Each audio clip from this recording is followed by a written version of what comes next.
दर्शकों, आज हम चर्चा करने वाले हैं कि हम मोरपंख की पुत्र प्राप्ति की दवाई अर्थात बेटा पैदा करने की मोरपंख से कैसे दवाई बनाते हैं। दर्शकों, भारत में ये पहले से ही प्रसिद्धि पा चुकी है और इस वीडियो के माध्यम से आज हम जानेंगे कि हम कैसे मोरपंख की कटिंग करते हैं, कौन सा हिस्सा निकालते हैं, कितनी गोलियां बनानी हैं, कब लेनी हैं, किसके साथ लेनी है। इस वीडियो में आज हम सब कुछ चर्चा करने वाले हैं। तो दर्शकों, सबसे पहले जानते हैं कि हम मोरपंख की कटिंग कैसे करें। दर्शकों, जो ये चंदे होते हैं जो आप वीडियो में देख रहे हैं, सबसे पहले हमें इन्हें निकालना होता है। एक दवाई इनकी बनती है। ये प्रयोग अलग है जब हम चंदों का प्रयोग गोली बनाने में करते हैं और पुत्र प्राप्ति के लिए ये औषधियाँ खाते हैं, ये गोलियाँ खाते हैं। ये प्रयोग अलग है। और एक प्रयोग इनका जो ये निचले वाला हिस्सा है, जो ये कोना बना हुआ है, जैसा कि आप वीडियो में देख रहे हैं, एक इन्हें घिसकर भी एक दवाई बनाई जाती है। आप चाहें तो उसे भी ले सकते हैं। तो इस वीडियो के बारे में हम आने वाले समय में चर्चा करेंगे, लेकिन आज हम इन चंदों के बारे में बात करेंगे कि इनसे कैसे हम पुत्र प्राप्ति की महाऔषधि बना सकते हैं। दर्शकों, सबसे पहले हमें ये जो चंदे हैं ये कैंची की सहायता से निकालने होंगे, सावधानी से निकालने होंगे। और हमें सबसे पहले 3 मोर के पंख की आवश्यकता होगी। 3 मोर के पंख से 3 गोलियां बनेंगी और जो दूसरे महीने में ली जाएंगी। प्रेगनेंसी कंफर्म होते ही दूसरा महीना लग जाता है, तो एक महिला को ये गोलियां दूसरे महीने, प्रेगनेंसी के दूसरे महीने की स्टार्टिंग में ही लेनी है। एक दिन में एक गोली लेनी है, दूसरे दिन फिर एक गोली लेनी है, तीसरे दिन फिर एक गोली लेनी है। केवल लगातार 3 दिन लेनी है। फिर यही प्रक्रिया उन्हें तीसरे महीने की स्टार्टिंग में दोहरानी है, यानी कि ठीक 1 महीने बाद दोबारा से 3 मोर पंख लेने हैं और उनकी 3 गोलियां बनानी हैं। गुड़ के साथ गोलियां बनती है। इस वीडियो में हम देखने वाले हैं कि कैसे बनती हैं। तो तीसरे महीने में भी एक दिन में एक गोली, फिर दूसरे दिन गोली, फिर तीसरे दिन गोली।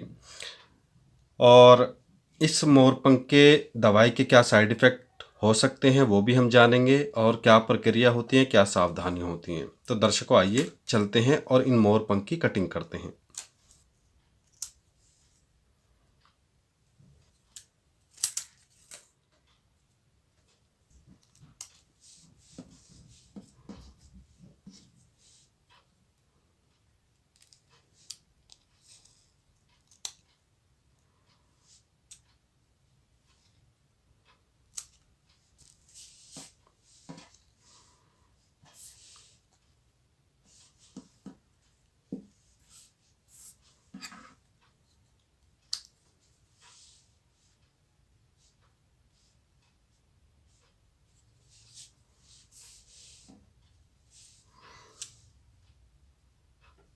दर्शकों, पूरे पंख से हमने ये जो चांद वाला हिस्सा है वो निकाल लिया है, जो चंदे होते हैं। और इस चंदे में भी जो ये सितारा होता है, इस हिस्से की हमें दवाई बनानी पड़ती है। तो हमें इस पूरे पंख की ज़रूरत नहीं है, हमें बीच वाला हिस्सा काटना होता है।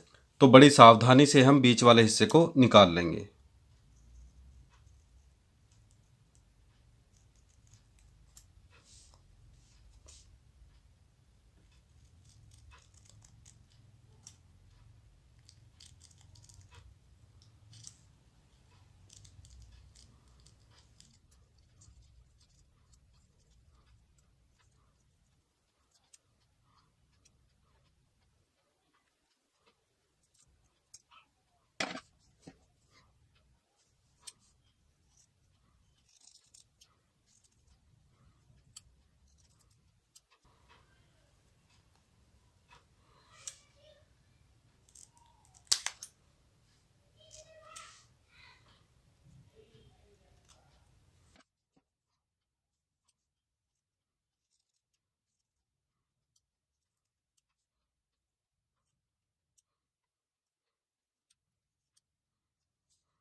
तो दर्शकों, हमारे पास मोर पंखों के जो बीच के सितारे होते हैं वो निकल कर आ चुके हैं। यही वह दिव्य भाग होता है मोर पंख में जो पुत्र प्राप्ति के लिए सबसे ज़्यादा महत्वपूर्ण होता है, और हमें केवल और केवल इसी का प्रयोग करना है। बहुत से लोग यूट्यूब में बोल देते हैं कि जो बीच वाला जो नीला हिस्सा होता है इसका प्रयोग करना है। नहीं दर्शकों, हमें ये पूरा सितारा लेना होता है, और पूरा सितारा ही जो है कारगर साबित होता है। अब दर्शकों, हमें इसकी जो है कटिंग करनी है, या हम खरल भी कर सकते हैं। मेरे पास खरल मशीन नहीं है, लेकिन यदि आपके पास हो तो आप इसे सबसे पहले कैंची से बारीक काट लें और उसके बाद खरल करें।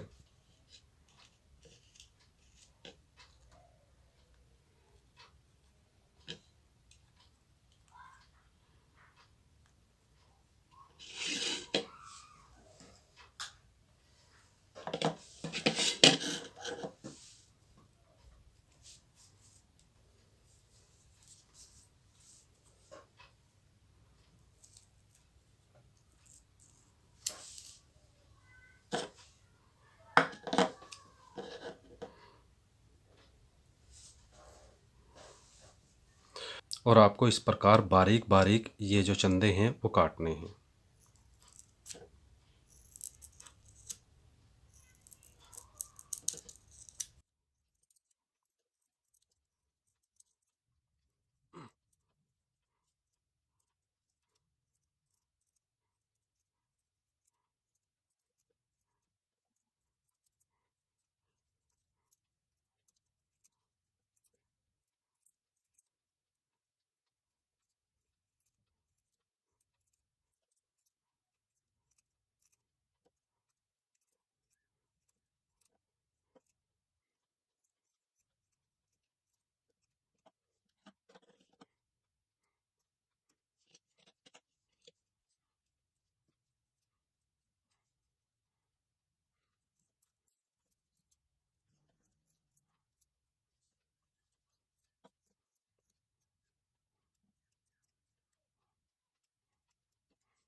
दर्शकों, आपको इस प्रकार बारीक बारीक काट लेने हैं। ये मेरी जो है ये कटिंग हुई है, ये काफ़ी मोटी है, लेकिन आपको समय लगाकर ये बारीक बारीक काटना है।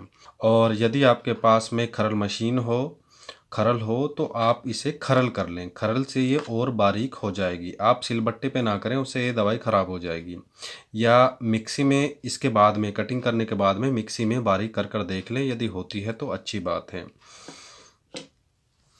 अब दर्शकों, ये कटिंग हो चुकी है। अब हमें इसमें गुड़ मिलाना है। गुड़ दर्शकों, गुड़ का विधान है 10 साल पुराना गुड़ इसमें मिलाया जाता है। लेकिन 10 साल पुराना गुड़ हम कहाँ से लाएंगे? तो इसका विकल्प यही है, हमें जो है इसमें नया गुड़ मिला लेना चाहिए। नया गुड़ उतना ही इफ़ेक्टिव है जितना पुराना, क्योंकि गुड़ जितना पुराना होता है उतना अच्छा होता है और औषधीय गुण उसके बढ़ जाते हैं। लेकिन हमारे पास 10 साल पुराना गुड़ नहीं होता है। यदि किसी के पास 1-2 साल पुराना हो तो वो उसे मिला सकते हैं, और जिसके पास नहीं है तो वो नया गुड़ मिलाएं। गुड़ दर्शकों, बस इतना ही मिलाना है ताकि चने के आकार की जो है 3 गोलियां बन जाए। ज़्यादा गुड़ मिलाओगे, ज़्यादा मोटी मोटी गोलियां बन जाएंगी, और उसके बाद महिला को उन्हें निगलने में मुश्किलें होंगी। तो इसीलिए गुड़ केवल उतना ही मिलाए जितनी गोलियां बनानी है। छोटी छोटी गोलियां बनानी है। गुड़ केवल इसलिए मिलाया जाता है ताकि यह उसमें चिपक सके और आसानी से निगला जा सके। तो दर्शकों, सबसे पहले इसमें गुड़ मिलाते हैं। यदि आप इतनी मोटी मोटी कटिंग करते हैं तो आपको ज़्यादा गुड़ की आवश्यकता पड़ेगी, और यदि आप बारीक बारीक जैसा यहाँ पे लगा हुआ है ऐसी बारीक बारीक कटिंग करेंगे तो आपको कम गुड़ की ज़रूरत पड़ेगी और गोलियाँ बारीक बनेंगी, जिससे आपको उसे निगलने में आसानी होगी। सबसे पहले आपको गुड़ को ऐसे जो है मल लेना है ताकि वह थोड़ा नरम हो जाए और आसानी से इस मोरपंख की कटिंग को चिपका सके। तो इस प्रकार आपको मल मल के इसमें गुड़ डालना है। पानी नहीं डालना है या घी नहीं डालना है, बस यही 2 चीज़ें आपको इसमें मिलानी है।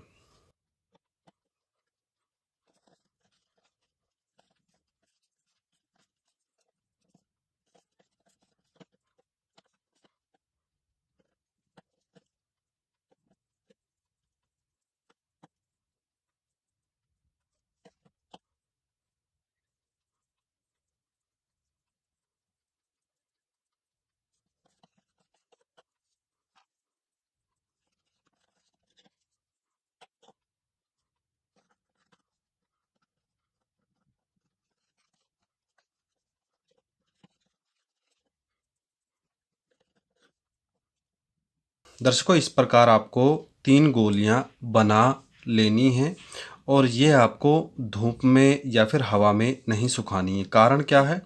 यदि आप इन्हें धूप में या फिर हवा में सुखाते हैं तो ये जो है कड़ी हो जाएंगी, सख्त हो जाएंगी और इनसे गला छिलने का डर होता है। तो इसीलिए इन्हें किसी पॉलीथीन में या डिब्बे में बंद करके रखें ताकि ये नरम ही रहें, मुलायम रहें और लेते समय किसी महिला को कोई तकलीफ़ ना हो। बहुत से लोग कमेंट करेंगे, जो पढ़े लिखे लोग हैं वो कमेंट करते हैं कि ये तो फीदर है, एक पंख है, ये वो करेगा, इसके पीछे साइंस लगा देंगे। दर्शकों, यह औषधि तंत्र का प्रयोग है, विश्वास करने वालों को फल देता है। बहुत से लोगों ने इससे लाभ उठाया है और उठाते रहेंगे। प्राचीन प्रयोग है, नाथ पंथियों में यह बड़ा प्रचलित था और अभी आपको देखने में ये अथर्ववेद में भी मिल जाएगा।